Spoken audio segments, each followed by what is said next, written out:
Bienvenidos a Saber Vivir. Hoy nos vamos a endulzar de la manera más saludable con los dátiles que nos dan las palmeras, la fruta de moda como alternativa al azúcar blanco. En la comida ponemos espárragos blancos o verdes por su fama de alimentos diuréticos y depurativos. Os lo vamos a aclarar. Y como es domingo, toca arroz, el de la paella y el del arroz con leche blanco o integral, vaporizado o listo para el microondas. Analizamos las propiedades de este alimento tan nutritivo, porque comer bien es esencial para estar fuertes, porque el frío sube y con él las infecciones y la fiebre.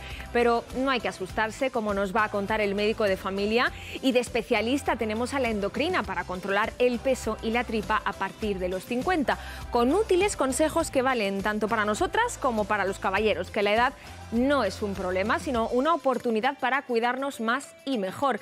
Es el afán también de nuestro abuelo cocinero, Rafael, que esta mañana nos trae una de pescado, tartar de atún. Mirad qué bueno.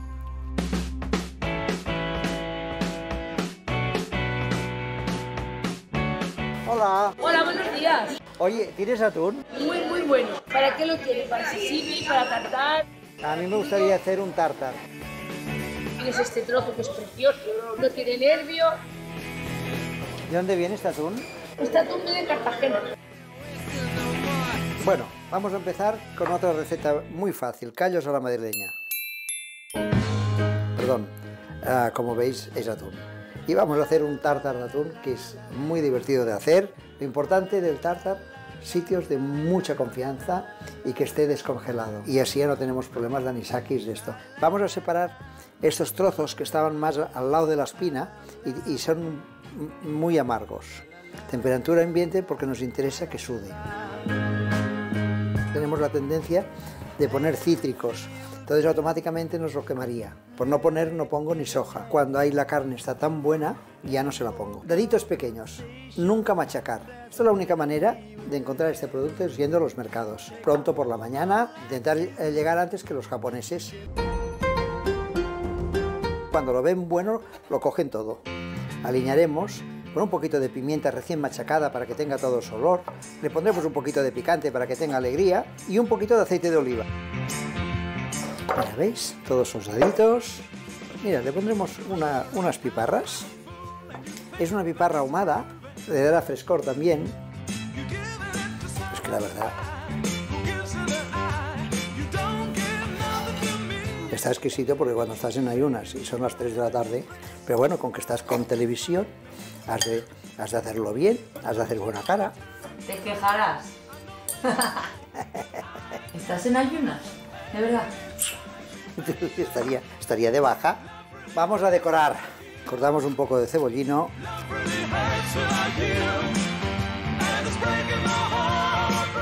Vamos a montar el tartar aquí. Aproximadamente la mitad. ¿Vale? Lo aplastamos un poquito porque así si hay sobrante de líquido nos lo sacará. Y ahora ya vamos a terminarlo. No nos conviene presionarlo mucho, tiene que tener la textura del atún.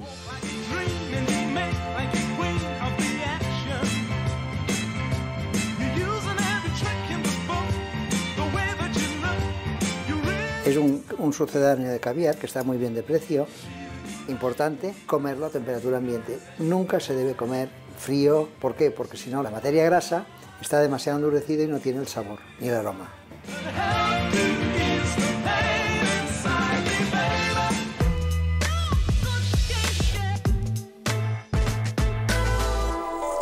Mira que son bonitos los colores de la comida, ¿eh? Del rojo del atún al verde del aguacate, verde de la fruta y verde de la verdura. Beatriz.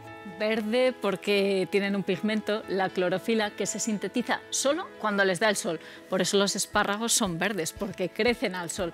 Hay otros que son los blancos a los que no les da nunca el sol, pero verde, ¿qué nos está diciendo? Pues la V, de verde y de vitaminas. Cuanto más verde, más vitamina. Aquí tenemos esos espárragos verdes, los espárragos trigueros y a su hermano blanco, el espárrago que es el rey de las conservas. Sí, y que son distintos porque su cultivo es distinto.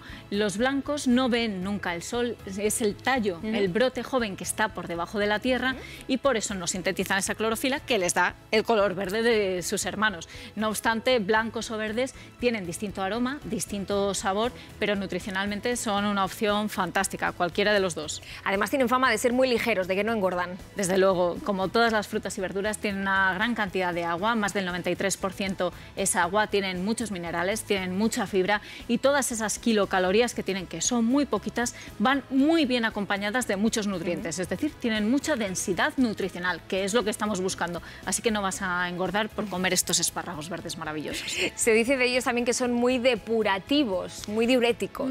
Bueno, Miriam, ahí tenemos que matizar. Es verdad que son alimentos que nos ayudan a no retener agua porque son muy altos en potasio, bajos en sodio, tienen una gran cantidad de agua y tienen un aminoácido, la asparragina, y todo esto provoca que produzcamos más orina. Esto, fenomenal, pero no quiere decir ni que depuren ni que limpien, porque es que no necesitamos ni depurarnos ni limpiarnos, son conceptos que en nutrición no tienen ningún sentido. ¿Y por qué huele de esa manera tan especial la orina después de comer espárragos? Pues por los compuestos sulfurados. ¿Te acuerdas de lo del volcán, la coliflor, los compuestos sulfurados? Pues eso mismo, lo que pasa que de otro tipo. Son unos que derivan del ácido asparagúsico que tienen estos espárragos, que ni es bueno ni es malo y desaparece al poco tiempo. Pero hay algo verdaderamente curioso, que es que no todo el mundo es capaz de producir estos compuestos que le dan ese olor a la orina y no todo el mundo los detecta. Y es que son cosas, ya sabes, de los espárragos y cosas de la genética, que es de lo que depende.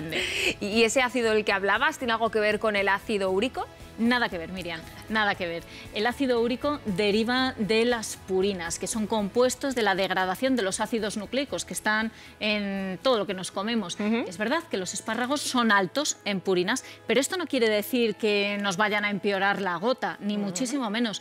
Lo que sabemos es que los vegetales, incluso los que son altos en purinas, ni incrementan el riesgo de gota, de padecer esos síntomas, ni suben el ácido úrico en sangre. Si de verdad te preocupa el ácido úrico, lo que tenemos que hacer no es preocuparnos de estos espárragos, ni muchísimo menos, sino comer menos bebidas azucaradas, menos carne roja, menos alcohol y controlar el sobrepeso y la obesidad. Me alegra mucho esto que dices, porque a mí me encantan los espárragos y los como todo el año. Hombre, es que los tenemos todo el año, de temporada, de invernadero, los tenemos en conserva, verdes o blancos, en lata o en bote de cristal, de todas las maneras. ¿Y en conserva mantienen todo su valor nutritivo? Sí, desde luego. La conserva lo que es un tratamiento térmico. Es verdad que en ese tratamiento térmico se pueden reducir un poco algunos nutrientes que son sensibles al calor, por ejemplo la vitamina C, pero se reduce como mucho un 50%, es decir, se queda en la mitad en un alimento que ya es muy rico en vitamina C, así que sigue siendo una opción fantástica. Claro que sí, vamos a comer conservas, vamos a aprovechar que suelen estar mejor de precio, sobre todo ahora que llega la Navidad. Vamos, que el espárrago es blanco como la Navidad. Y qué mejor manera de ponerlos en nuestro plato, un alimento que nos va a dar muchísima fibra, muchísimos antioxidantes como la luteína, la vitamina E, la vitamina C, de la que se conserva una gran parte, y eso sí, siempre cocinados, porque los espárragos desde el momento en que se recolectan empiezan a volverse más fibrosos, nos va a costar más comerlos y por supuesto cocinarlos con aceite de oliva. Y vamos, que literalmente no me vas a mandar a freír espárragos, ¿no? No, Miriam, eso nunca. Esa expresión, por cierto, viene del siglo XIX, cuando empezó el cultivo y el consumo de espárragos aquí en España, y era el equivalente a decir vete a perder el tiempo, porque se creía que freír espárragos, al ser una operación que llevaba mucho tiempo y que no los dejaba muy allá, pues era una pérdida de tiempo.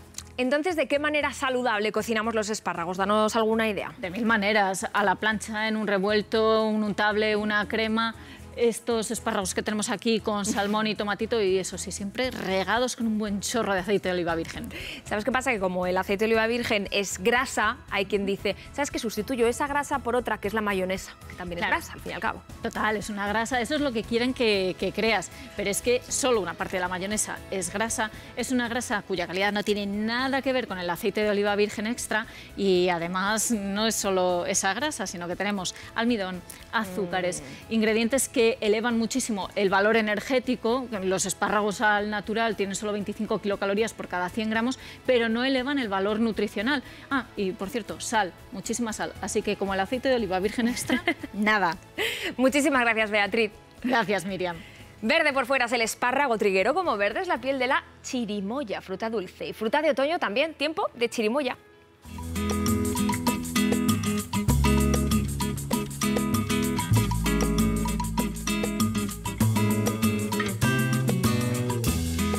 El chirimoyo es una planta originaria del Perú.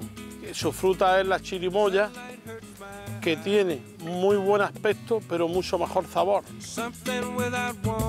Bueno, nos encontramos en el corazón del valle de Río Verde. Estamos recolectando chirimoya.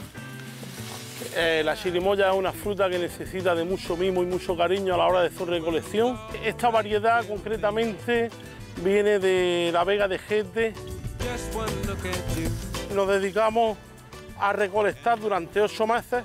Estamos en un clima subtropical en el cual se ha adaptado muy bien la chirimoya y las horas que tiene de sol hacen que sea una fruta de un extraordinario sabor. Este año es un año de fruta de mucha calidad. Estamos recolectando de 8 a 10.000 kilos de chirimoya diarios. Es una fruta muy agradable en el paladar, es muy nutritiva, muy rica en fósforo, rica en potasio, es baja en sodio, se puede comer en crudo, se puede cocinar en tarta, en mousse. Lo bueno de esta fruta también es que desde que se recolecta aquí hasta que se llega al consumidor pasa muy poco tiempo, por lo tanto no pierde mucha calidad nutricional.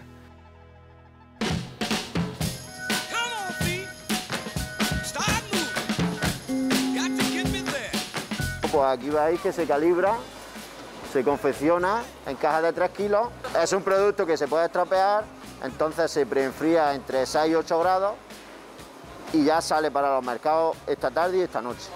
Cuando el consumidor va a comprarlo, lo que se tiene que fijar es que sea lo más lisa posible en la piel, aunque si tiene algunas motitas, como le pasa al plátano de Canarias, pues no pasa nada, porque la vamos a abrir y va a estar blanca por dentro.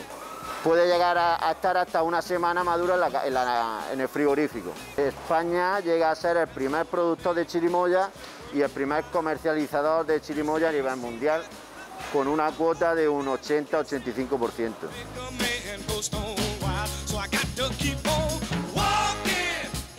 La chirimoya es un producto que se puede utilizar para todo y está excelente.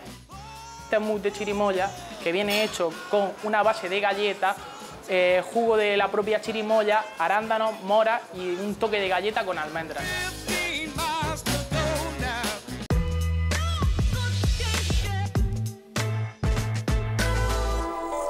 Energía nos da la fruta y energía, pero que mucha energía tiene fama de darnos el arroz. ¿Cuál es el valor nutritivo, Roberto, de este cereal? Muy buenas, Miriam. Pues como un cereal que es, principalmente será una fuente de carbohidratos. Por cada 100 gramos nos estará aportando unos 80 gramos de hidratos de carbono, en torno a 8 y 10 gramos de proteínas. La cantidad de grasa será despreciable, al igual que la cantidad de fibra.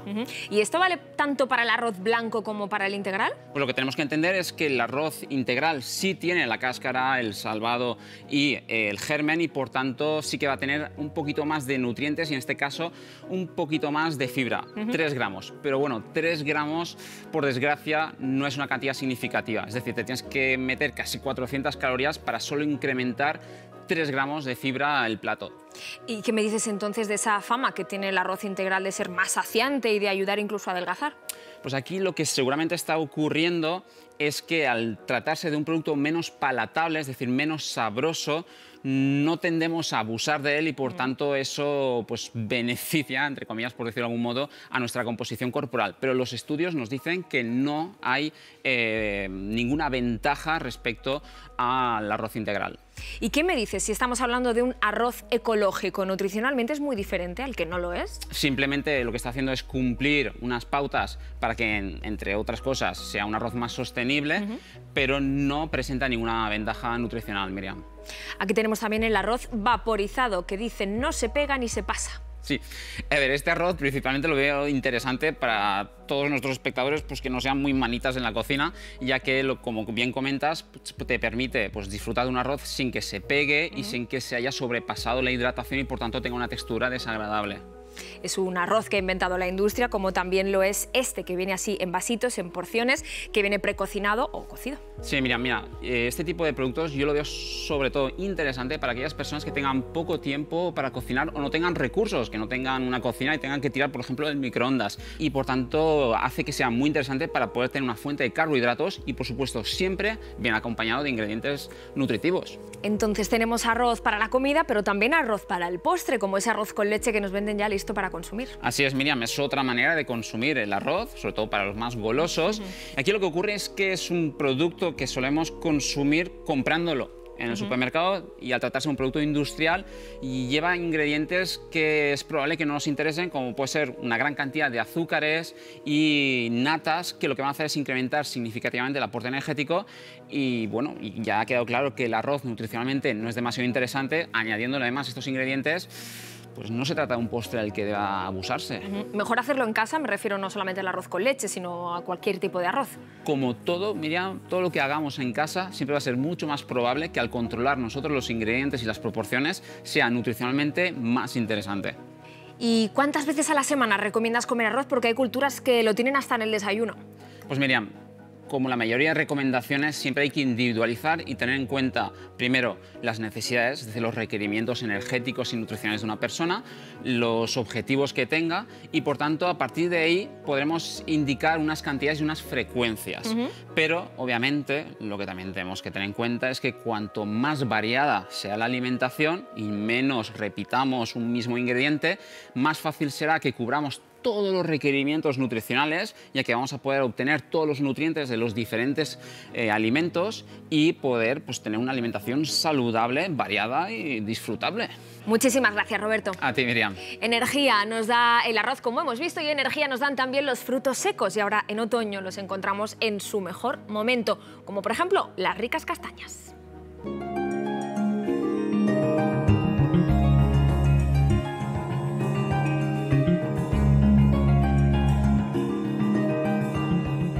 Daniel, qué bonito castañar, donde las castañas casi ya se han terminado de recoger, ¿verdad? Bueno, casi. Nos encontramos ya, digamos, en los últimos coletazos de la recolección, ¿vale? Ya vino todo el grueso de la caída de la castaña y ahora mismo, como veis, ha caído el erizo, está empezando a caer la hoja. Entonces, bueno, podemos decir que ya nuestros desplazamientos al campo son para recoger las últimas castañas que quedan. Estas últimas que llevamos en la cesta. Estas últimas que he recogido hace un ratito.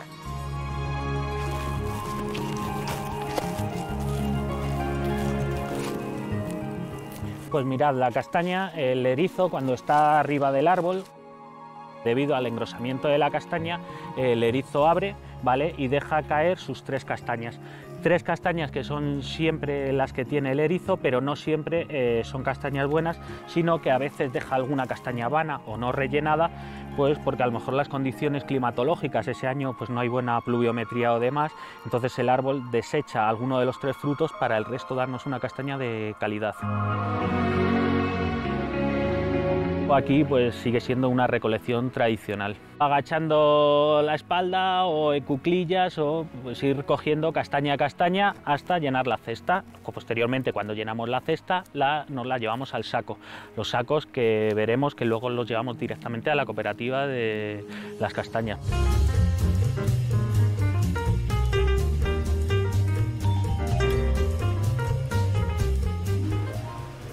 José Ramón, estas son las castañas que vienen directamente de la montaña. Sí, esto vienen del castañar de aquí de Casillas, es la variedad enjerta autóctona de aquí de Casillas y vienen así a granel, se vuelcan en aquella tolva, sube la cinta sin fin al rodillo este de selección, otra cinta sin fin los eleva a la cinta de clasificación en la que se seleccionan. Se descartan las rajadas, las cascaruletas que llamamos y las que vienen con agujero de gusano, por ejemplo, y luego acaban finalmente en sacos envasados de 10 kilos para su distribución.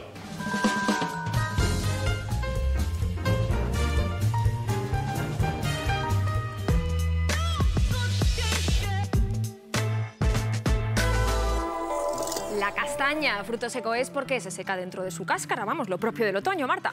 Claro, Miri, y precisamente es en otoño cuando se recolectan no solo las castañas, también todos los frutos secos.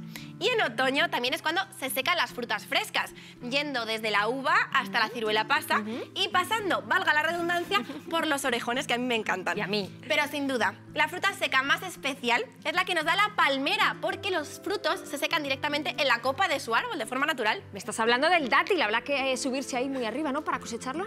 Claro, Miri, tan alta como sea la palmera datilera, y ojo que hay algunas que miden hasta 30 metros, o sea, imagínate. Y allí donde hay palmeras datileras, ¿sabes lo que siempre hay, no, Miri? ¿Qué? Dátiles. ¿Verdad? Claro. Y por eso los viajeros, los comerciantes de antaño, siempre cuando cruzaban con las caravanas el desierto, llevaban su buen suministro de dátiles.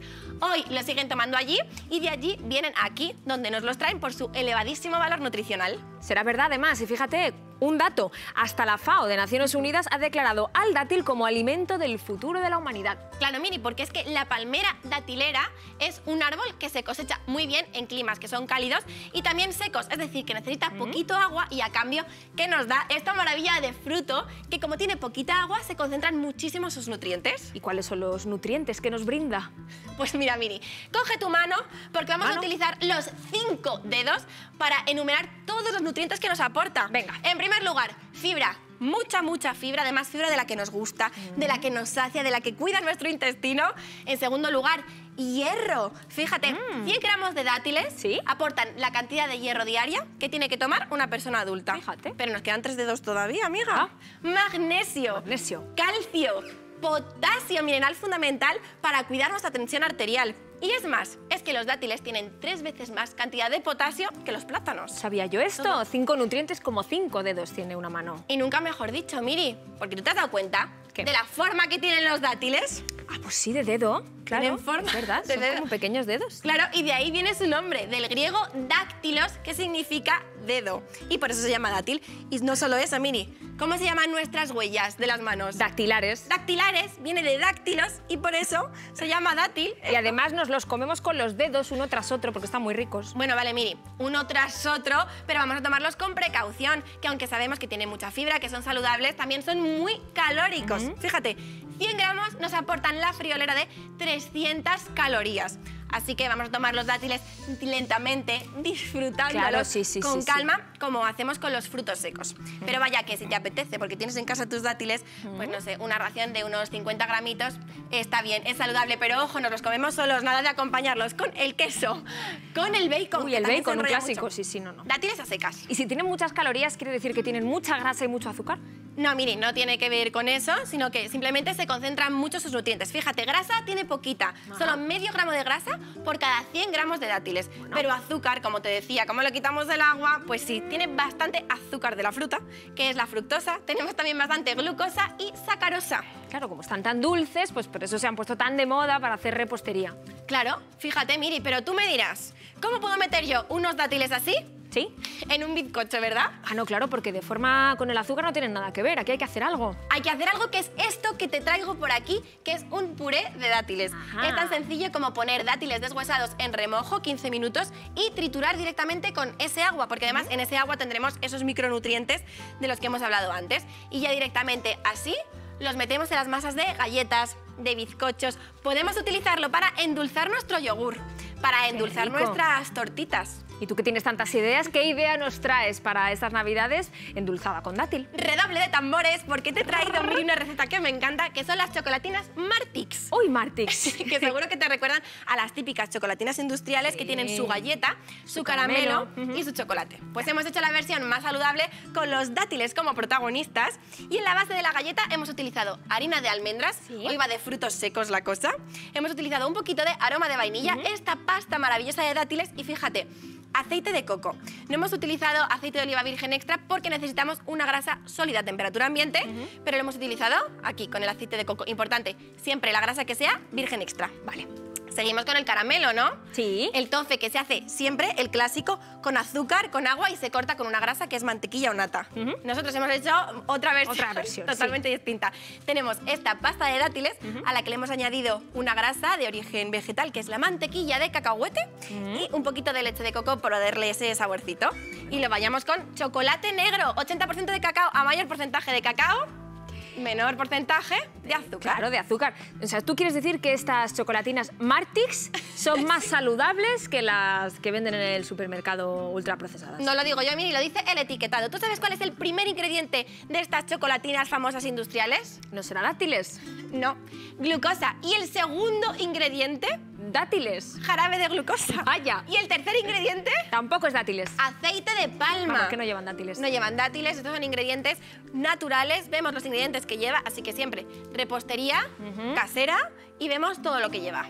Muy rico, muy fácil estas galletas Martix, y si os ha quedado ahí algún ingrediente suelto podéis volver a ver esta receta en RTV Play, las redes sociales de Saber Vivir, con todas nuestras recomendaciones del programa y por supuesto los Martí consejos de comida sana. ¿Alguno más hoy? Venga, ¿quieres uno? Ya que estamos de endulzar de forma natural, que no tenemos dátiles, no pasa nada, fruta siempre hay. Muy bien, eso es verdad. Sí. Vamos a endulzar con puré de plátano, vamos a endulzar con una manzana asada que está muy rica, o vamos a asar algunas hortalizas que son dulces de por sí y vamos a potenciar además este sabor en el horno. La calabaza, por ejemplo. La calabaza, el boniato, la zanahoria. Listo, Martix, digo, Marta, muchas gracias. Gracias a ti, Miri. Pues a comer sano se ha dicho, empezando y terminando por la repostería. Como la tarta casera que nos propone Maribel, un delicioso pastel de queso con avellanas tostadas y, claro, el dulce de los dátiles. Quédate y verás qué fácil es. Para la base de nuestra tarta necesitaremos 6 dátiles medjool sin hueso y 100 gramos de avellanas tostadas. Para el relleno de la tarta necesitaremos 200 gramos de queso crema, nuestro endulzante, en este caso es eritritol, leche o bebida vegetal y un poquito de vainilla en polvo. Además necesitaremos unas hojas de gelatina neutra. Por último, y para poner sobre nuestra tarta, usaremos mermelada de fruta, la que más nos guste, en este caso la mía es de fresa. Lo primero que tenemos que hacer es poner nuestros dátiles medjool a remojo con agua caliente durante unos 10 minutos. Pasado este tiempo pondremos los dátiles en nuestra picadora. También añadimos las avellanas tostadas y picamos bien con nuestra picadora. A continuación, vertemos la mezcla en nuestro molde y extendemos con cuidado con nuestras manos. Esta será la base de nuestra tarta.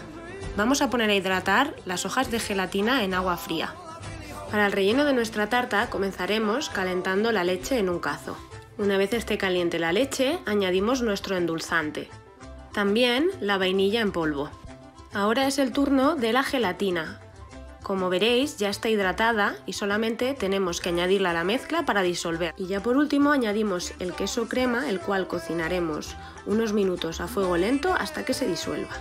Dejamos la mezcla reposar unos minutos y a continuación la vertemos encima de la base que ya teníamos preparada. Ahora llevaremos la mezcla a la nevera por lo menos 4 horas. Lo que más me gusta de esta tarta es lo deliciosa que queda y lo fácil que es de hacer sin necesidad de encender el horno.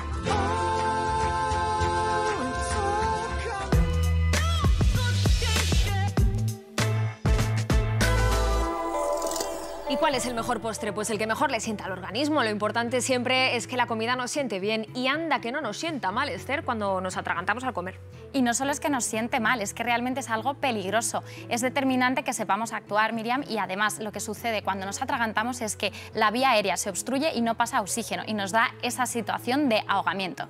¿Y por qué hay personas que se atragantan tan habitualmente y otras que no se atragantan nunca? Realmente todo el mundo puede atragantarse, pero es cierto que lo que asociamos el atragantamiento es a los malos hábitos. Por ejemplo, personas que engullen sin masticar, que beben muy rápido y no están haciéndolo con calma, personas que están hablando a la vez que comen y también lo hacen de una mala postura, por ejemplo, tumbados en el sofá. Lo que hay que tener en cuenta es que tenemos que estar siempre con unos hábitos adecuados para comer y beber. Y esto vale para todo tipo de comida, empezando por la carne, por ejemplo, las salchichas. Es un ejemplo muy bueno porque con los trozos de carne carne, por ejemplo, como bien dices, las salchichas es algo que pasa muy habitualmente. Un trozo muy grande que no masticamos bien acaba produciendo una obstrucción de la vía aérea. También pasa con el jamón, que es un ejemplo muy típico, el hilillo de grasa, que una de las partes se queda también ahí atravesada. O incluso cuando comemos abocados, por ejemplo, una manzana o una zanahoria. Pasa mucho también con los frutos secos, por ejemplo, los cacahuetes. ¿Qué sucede en este caso? Cogemos con un puñado, ¿no?, los frutos secos, nos lo metemos en la boca, nos llenamos la boca entera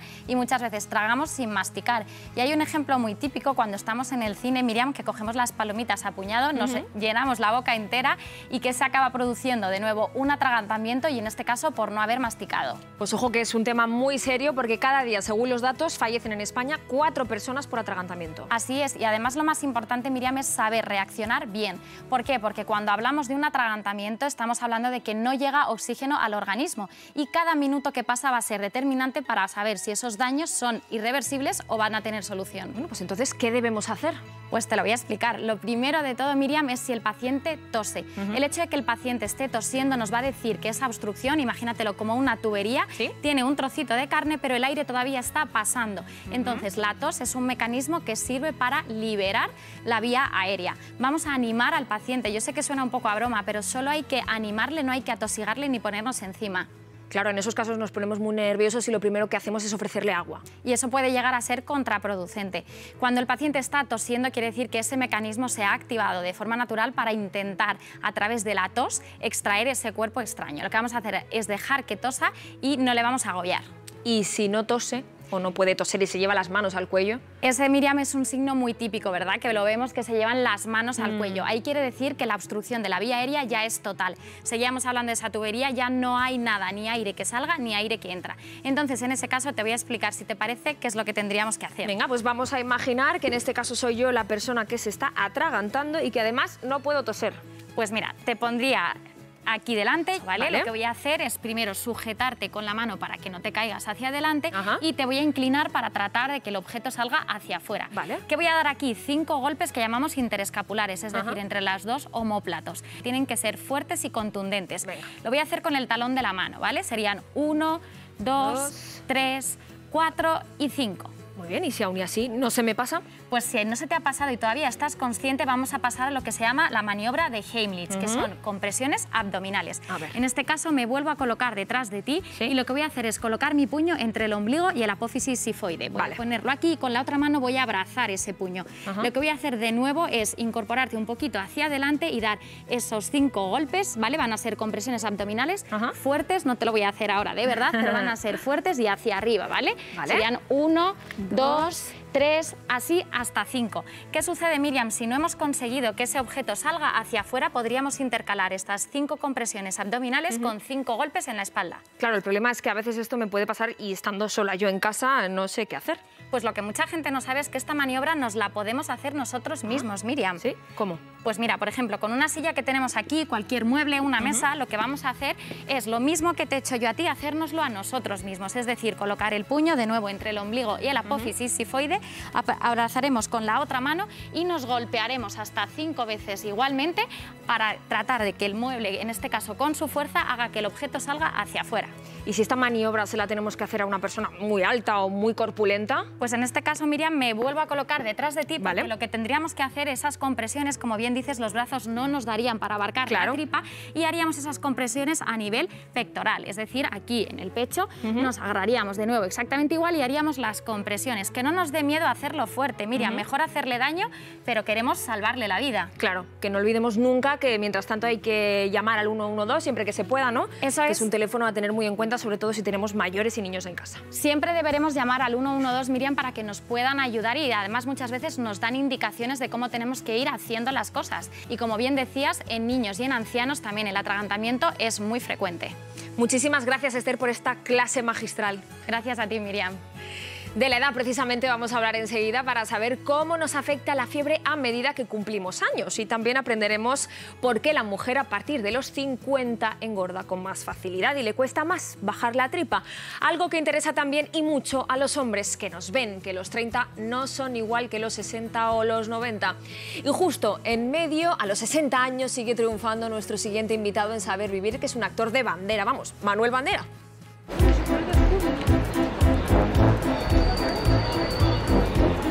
Bueno, pues aquí estoy Paseando con Sita siempre viene bien, también para mantenerse en forma y vamos para el teatro, que os voy a enseñar el teatro y os voy a contar más cositas de cómo nos preparamos para las funciones y cómo lo hacemos.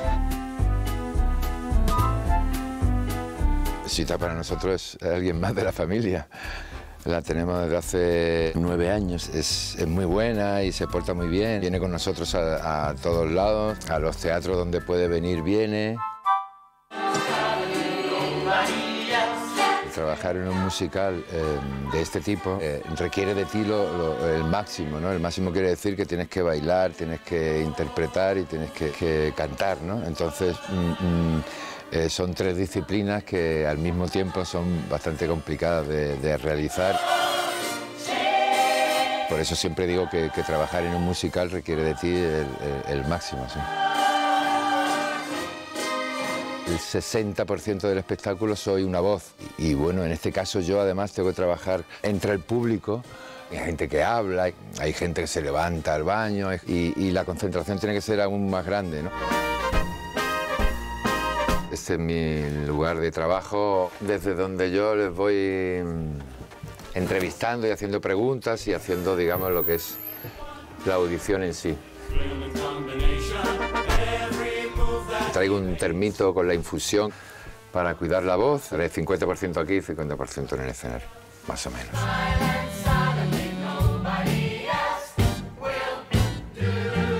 La preparación física ya viene antes del show, 1 hora antes de empezar, pero es un entrenamiento también, entrenar para que el cuerpo esté preparado para todos los bailes que tienen que realizar ellos, que tenemos que realizar. Lo que pasa es que yo solo bailo al final. He tenido que poner mis músculos a tono otra vez, con tono muscular, incluso habrán cogido un poco de volumen. De hecho, lo he notado, que mi cuerpo me exigía un poquito más de alimentación, un poco más que antes de hacer el show. La rutina diaria es, primero hay que dormir bien, ¿no? Buena alimentación. En casa comemos un poco de todo. Bueno, pues esto es mi desayuno. Un café, una tostada, un batido de fruta. Y esto se hace así, como me enseñaron en mi tierra. Y a mojar el mollete. Los ensayos eran jornadas largas de 7 horas, 8 horas. Siempre había frutos secos y fruta por ahí.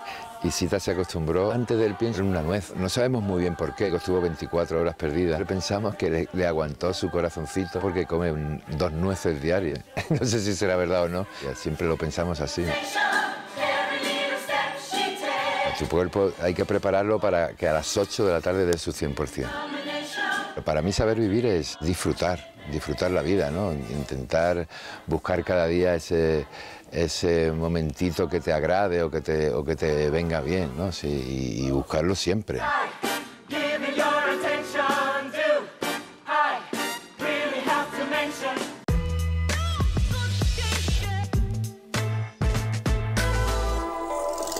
Protagonista es el artista en el escenario y protagonista de la salud en los meses que se avecinan es, sin duda, la fiebre de infección y fiebre de virus, doctor Fabiani. Y recordemos que si los virus se hacen presente cuando llega el frío, uno de los motivos fundamentales es que ¿qué hacemos con el frío, Miriam? Nos metemos en espacios muy cerrados, todos juntitos, ventilamos poco y eso favorece las infecciones, el contagio. Así que ya sabemos lo que tenemos que hacer para evitarla. Pero como bien dice, llega el frío, llegan las infecciones y cuando nuestro cuerpo entra en contacto con un virus, ¿qué hace? Defenderse de él. Una de las formas que tiene es elevar la temperatura corporal, o sea, producir fiebre para atacar a esos virus. Yo me noto enseguida cuando tengo fiebre, me duele el cuerpo, me toco aquí y digo, estoy caliente, tengo fiebre. Qué clásica la manita en la frente, ¿verdad? Casi tan clásica como el besito en la frente. Ay, sí. ¿A ti te daban besito en la frente? ¿Y me lo Miriam? siguen dando? Y te lo siguen dando, qué maravilla, ¿verdad? Es verdad que la piel del labio es como más suave y a veces se perciben mejor pequeños cambios de temperatura. Pero bueno, que estos remedios están bien para saber si, oye, igual tengo un poco de fiebre. Pero no es lo mismo pensar que igual tengo fiebre que saber que tengo fiebre. Y para saberlo con esa actitud, la manita y el besito no valen. Pues mira, eso se ha hecho toda la vida. Mi madre lo clavaba, me tocaba la frente y decía 38,5. Sí, lo clavaba, hombre, pero para saberlo con exactitud, mejor digo yo que podemos utilizar esto. Sí, también. No por nada, sino porque es algo económico, al alcance de la mano, sencillo de utilizar, vamos, que lo podemos utilizar, Miriam, porque realmente al ver la cifra, pues podremos saber si tenemos fiebre o no la tenemos. ¿Y qué es lo normal en la temperatura, no? Porque yo entiendo que cada uno tiene la suya propia. Bueno, es verdad que hay ciertas oscilaciones dentro de la normalidad. Hay personas que su temperatura habitual está entre los 35 y los 36, hay otros que están más entre los 36, 36 y medio. Ambas son normales, en general, redondeando. Temperaturas por debajo de 36 y medio, 36,8 se consideran absolutamente normales. Pero sí te digo que igual conviene que recordemos que no tenemos la misma temperatura exactamente durante todos los momentos del día. No, claro, por las tardes sube, ¿no? Sí, hay un ritmo que llamamos el ritmo circadiano. Hemos hablado de él muchas veces al hablar del sueño y de otras variantes. Pues igual que ocurre con otras cosas, por ejemplo, como nuestra tensión arterial, que tampoco es igual durante todo el día, la temperatura también oscila. Normalmente tenemos una temperatura más baja allá por el final de la madrugada, 5 o 6 de la mañana, y la temperatura suele empezar a subir bastante más allá de las 6 de la tarde.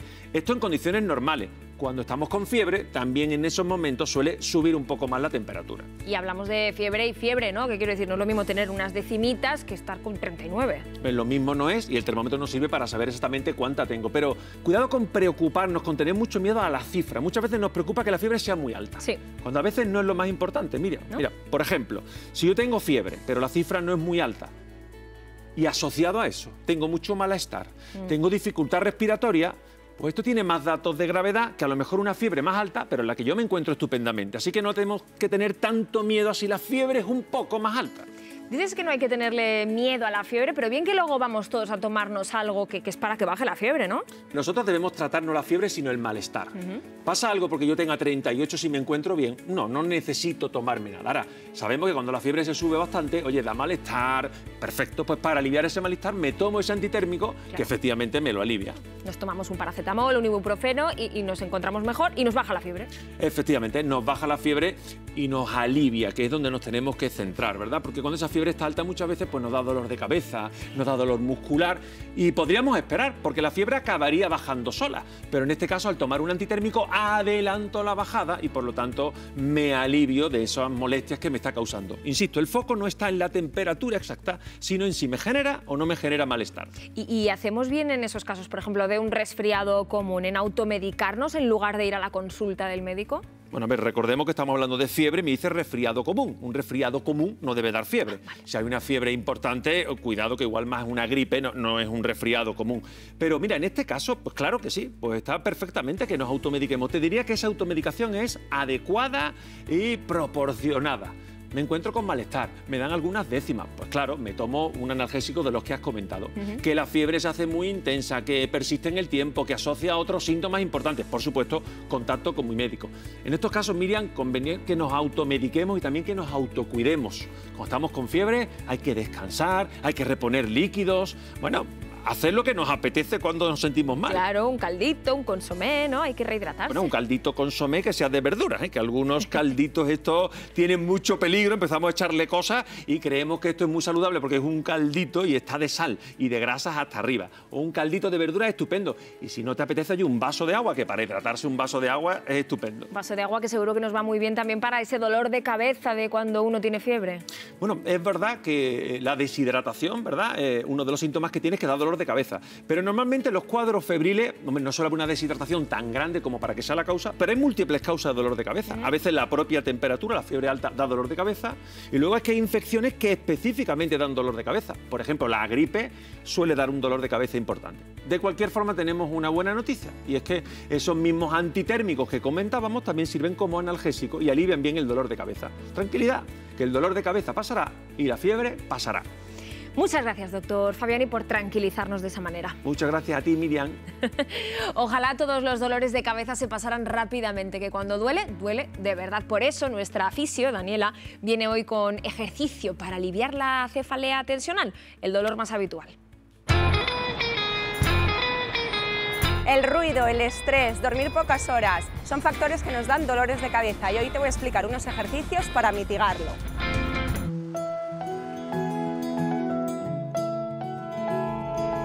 El dolor de cabeza tensional es un dolor en forma de casco, es opresivo. No empeora con nuestras actividades del día a día y puede durar entre media hora y 7 días. Sin embargo, el dolor de cabeza de tipo migraña es unilateral, pulsátil, empeora con nuestras actividades del día a día, nos puede causar vértigos o mareos y empeora con el sonido y la luz. Para mejorar y prevenir estos dolores vamos a hacer una serie de ejercicios. Con esta zona de la mano la colocamos en la zona occipital, haciendo una presión hacia arriba y desde aquí movilizamos hacia un lado y hacia el otro, sin perder esa tensión inicial. Colocamos la yema de nuestros dedos en la sien, desde aquí hacemos un masaje lento y profundo hacia arriba, pasando por la zona del cuero cabelludo. El tercer ejercicio, vamos a colocar nuestras manos en esta región y desde aquí vamos a hacer un masaje cortante mientras separamos los dedos. Este es buenísimo para prevenir el dolor. El dolor de cabeza de tipo migraña es un dolor neuronal, por lo tanto es un poquito más complicado mitigar este dolor. Pero cuando vemos que nos va a empezar, podemos hacer el siguiente ejercicio. Localizamos aquí el músculo esternocleidomastoideo y presionamos unos 10 segundos.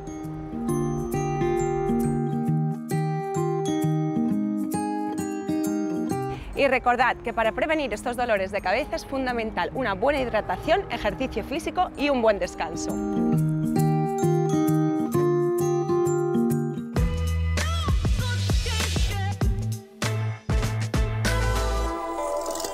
Más dolor de cabeza sufrimos las mujeres que los hombres, como dicen las estadísticas, y más osteoporosis en los huesos y más problemas con la grasa corporal. Digo yo que será por las hormonas, pero seguro que nos la aclara una gran experta, que es la doctora Clotilde Vázquez, endocrinóloga y jefa de servicio en 4 hospitales de Madrid, autora también de este nuevo libro, Con hormonas y a lo loco, para cuidarse sobre todo a partir de los 50, cuando llega ese temido cambio, Clotilde.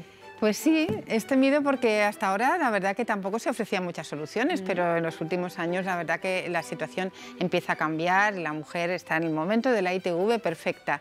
Pues vamos a empezar por la tripa, esa tripa que aparece más o menos a partir de los 50, gente que nunca la había tenido y de repente le desaparece la cinturita. Claro, claro, es como terrible, porque la mujer, que siempre se ha visto mucho mejor que los hombres, que le sale la tripa antes, todo se ha dicho, pues al no tener estrógenos, al cesar esta glándula que es el ovario de segregar estrógenos y progesterona, pero sobre todo estrógenos, empieza a aumentar el acúmulo de grasa porque gastamos menos energía y aun comiendo lo mismo, si seguimos haciendo lo mismo, empezamos a engordar y además engordar a base de grasa y en este reparto tan antiestético y que supone además mucho más riesgo cardiovascular. ¿Y cuál es el remedio a eso? Pues el remedio es no asustarse, lo primero. Segundo, no culpabilizarse porque no es que empecemos a hacer las cosas mal, que a veces la mujer en esa época pues no nos sentimos emocionalmente bien y creemos que todo nos pasa porque no estamos bien. No, nos pasa porque no tenemos hormonas. Entonces, no podemos seguir haciendo lo mismo, porque si seguimos haciendo lo mismo vamos a engordar. Por tanto, hay que llevar mucho más cuidado con la alimentación y hacer mucha más actividad física, mucha más. Y ese plan nutricional, digamos, ese nuevo plan nutricional, ¿en qué consiste? Porque hay quien de repente dice, bueno, pues voy a comer menos. Comer menos es un error, porque el organismo todavía se adapta más y todavía ahorramos más y podemos entrar en una situación que me cuentan muchas mujeres, es que yo no como, doctora, y estoy cada día más gorda. Entonces, no se trata de comer poco, se trata de comer bien. Y esto lo habremos oído muchas veces, pero es la verdad. Comer dieta mediterránea, olvidarnos de los procesados, totalmente, olvidarnos de los snacks, olvidamos comer alimento natural, el de proximidad, lo que nos dice la dieta mediterránea, y en abundancia, para estimular la termogénesis y perder esa grasa. Toda la grasa vegetal, el aceite de oliva, los pescados, el omega 3 nos ayuda a reducir la grasa abdominal. ¿Y esa dieta mediterránea incluye los fitoestrógenos y los probióticos que están tan de moda? Pues efectivamente, los fitoestrógenos son estrógenos de procedencia vegetal que nos atenúan esa deficiencia, ¿no? Y están pues en los cereales integrales, sobre todo en las legumbres. O sea, la soja, por ejemplo, ha salvado a mucha mujer asiática de los sofocos, porque la consumen mucho. Y es muy rica en fitoestrógenos, pero también las lentejas, los garbanzos, los altramuces son riquísimos en estrógenos. Y todas las hortalizas y verduras son ricas en fitoestrógenos. ¿Y los probióticos? Los probióticos están en los alimentos fermentados, los más conocidos son los lácteos fermentados, que nos ayudan a recomponer la flora intestinal, que por la ausencia de estrógenos también se altera, no solo la intestinal, sino la vaginal, que tan frecuentemente produce infecciones en la mujer en este periodo. Probióticos hay, por ejemplo, en el yogur, ¿no? Pues en el yogur, por supuesto, pero también hay muchos otros fermentados, por ejemplo, algunos elementos, el chucrut, por ejemplo, es muy rico.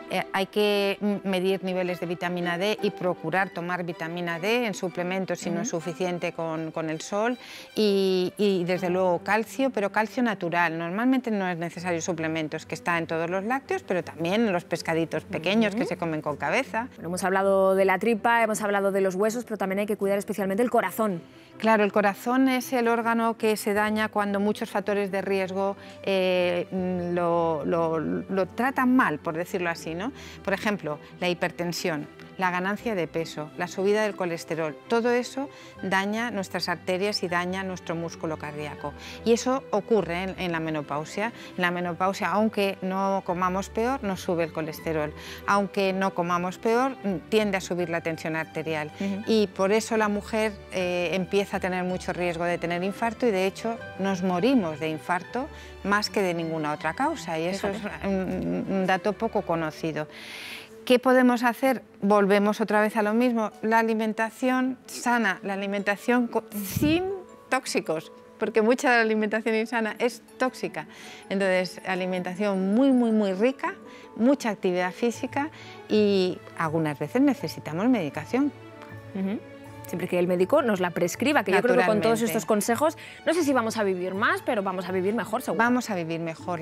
Todos los estudios de longevidad que se hacen en el mundo objetivan que la mujer vivimos 5 años de promedio, 6 años de promedio más, pero con peor calidad de vida. Así que esto hay que cambiarlo, chicas. Y lo intentaremos. Muchísimas gracias, doctora. Muchísimas gracias a ti, muchísimas gracias a todo el equipo. Pues quedémonos con esos buenos consejos, buenos para la mujer y también buenos para el hombre, para los grandes y también para los pequeños, que aprender a cuidarse es la asignatura más importante de la vida. Por eso nos alegra tanto esta iniciativa de un colegio público de Tafalla, donde saber vivir se ha convertido en una materia más para estudiar y disfrutar aprendiendo. Feliz semana y cuidaos mucho. ¿Quiénes somos?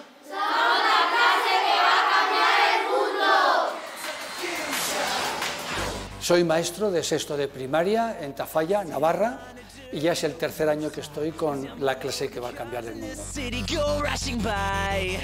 queremos cambiar el mundo, tenemos que cambiar nosotros. Y para eso tenemos que empezar por pequeños gestos. Bueno, ya sabéis, hoy toca Día de Saber Vivir con Beatriz. Problema. La berenjena nos da nutrientes súper interesantes, pero no nos los da en exclusiva. Y Saber Vivir nos enganchó. Y desde ese momento, todas las semanas, tenemos un día que es el Día de Saber Vivir. Miramos de dónde eran las comidas que comíamos, que eran de cualquier parte del mundo, y es que eso no tiene mucho sentido. Y ellos mismos plantean que cuando van a comprar un alimento quieren saber qué hay detrás, qué huella ecológica, qué huella tiene ese alimento. Lo importante que hemos sacado de ver Saber Vivir y escuchar a Beatriz Robles es la importancia de la alimentación. Cuidado con los alimentos, ver siempre los ingredientes, la importancia de alimentarnos con hábitos saludables. Ya puestos, lo suyo es ponerse morado con alimentos morados. Beatriz, empezando por la berenjena. A mí no me gustaban las berenjenas, pero vi que tienen muchos nutrientes y eso. Ellos son muy moldeables y en cuanto ven y entienden que ese es el camino, ellos forman parte de ese cambio. Por ejemplo, el salchichón, que siempre lo solemos tomar y al ver que tenía azúcar nos sorprendió un montón. Ese aprendizaje lento que es el que entra, el que cala y el que queda. Que a mí me impresiona mucho lo de los refrescos porque la verdad algunos dicen que son muy buenos, pero al final acaban siendo mucho azúcar para el cuerpo y eso es malo. Nos viene bien para mejorar los hábitos saludables. Porque están cambiando en actitudes, están cambiando en hábitos de forma de ser, de trabajo, formas de alimentarse y están cambiando también a sus familias. Muy importantes, ejercicio físico, alimentación, cuidar el planeta, porque somos